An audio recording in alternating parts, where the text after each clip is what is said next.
台车应该修了5家的修理厂没有解决的一个问题。这是一台保时捷的帕拉梅拉20款的。我们先听一下子这台车的故障。异响，修理工的噩梦就是车辆的异响。第二个就是偶发性的故障。我修车10多年，之前在4S店最抵触的也就是解决车辆异响，因为异响它是可以传递的。你比如说底盘方面异响，它可能通过转向杆可以直接传递到方向盘这块，可以传递到车身。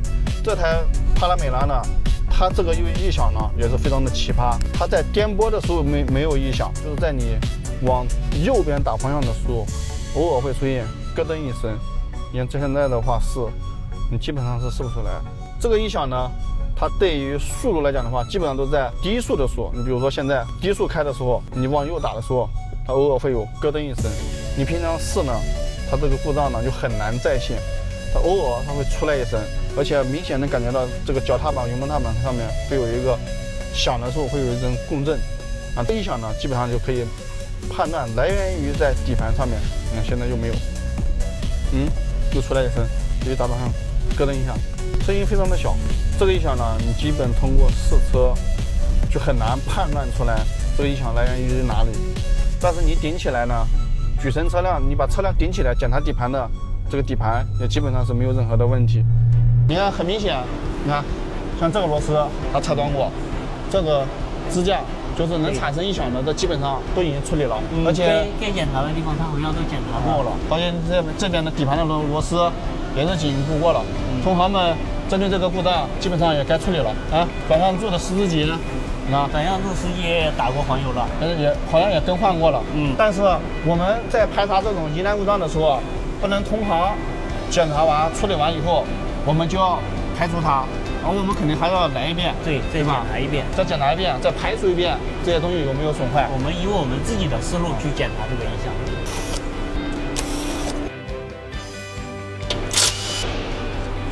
针对这个异响，我们会建议客户先开。首先它没有安全隐患，第二呢，这个异响等它异响的声音大、频率高的时候再来解决。但是这个客户呢，客户有点强迫症，他接受不了这个影响，接受不了异响啊，就非要把车丢在这。客户说了，时间不是问题，把异响查出来就行了，要解决掉，一定要解决。但是这个异响呢，我觉得也非常的棘手，是吧？也需要借助一些外界的设备来确定一下这个异响的声音。那么既然判断这个异响来源于底盘传递到车身了，那就要排除底盘上面的东西，方向机啊、转向杆啊、十字节，就零部件非常的多，零部件非常的多，我们必须要用专业的设备去解决。听一下这个异响到底来自哪里？那就借助这个声音放大器，把声音去锁定一下。首先，那就这个转向机确定一下子，因为打方向小嘛，我们先确定一下方向机啊。然后转向机一个，车身方面稳定杆这一块，虽然转向杆换过了以后，但转向杆也要确定一下。你看，这个是底盘上面的听诊器，这个是转向柱上面的听诊器，分别插在1和2。你看插上面，你看明显现在车子是发动的，2的这个灯下面的噪音比较大，2的灯一直在亮，所以我们现在就在听2的通道，先来听一下的那个异响是不是来源于转向机。咯噔一下子，发动机里边，耳机里面的听到是吧？你听一下，这很明显，这听着很明显。咯噔一下是吧？好明显现在。那么它这个问题，你不跑起来，它还没有，必须要有动起来。这个问题有点难搞。也不是十字节，现在十字节也不响，那它是在于底盘这一块。这个要是我们当时在4S店的时候，我觉得建议跟客户说，正常的，找不出来问题，用两节。但是我们自己现在开店了，然后有做自媒体这一块，很多粉丝相信我们，就是奔着我们的口碑，奔着我们技术来的。所以既然车主愿意把车丢下来，给我们时间来解决，那我们一定要把这个问题给它解决掉。现在拆掉杆，你看看，我们还忽略了一个问题，就在这个里面还有一个那个拉杆梁，你看这个绿色的，把这个螺丝也紧固一下子，因为你打转向的时候，它整个车身也是在扭曲的，它不仅是底盘能传来异响，像这种横拉杆、这种梁、加强梁都可能会产生这种形变的时候那种应力的响声。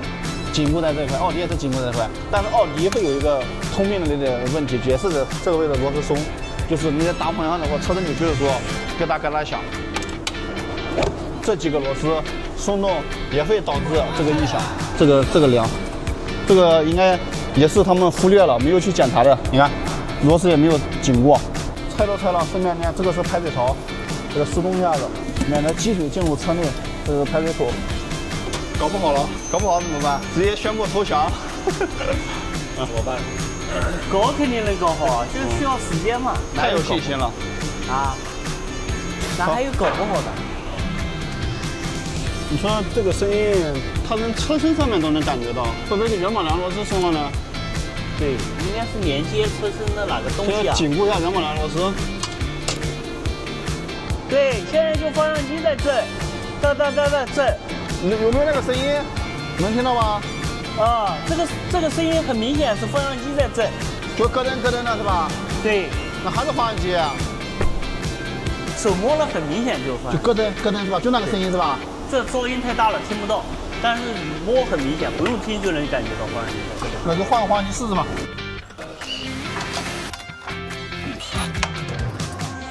异响锁定就在转向机，那这个时候就花大的代价替换一只转向机。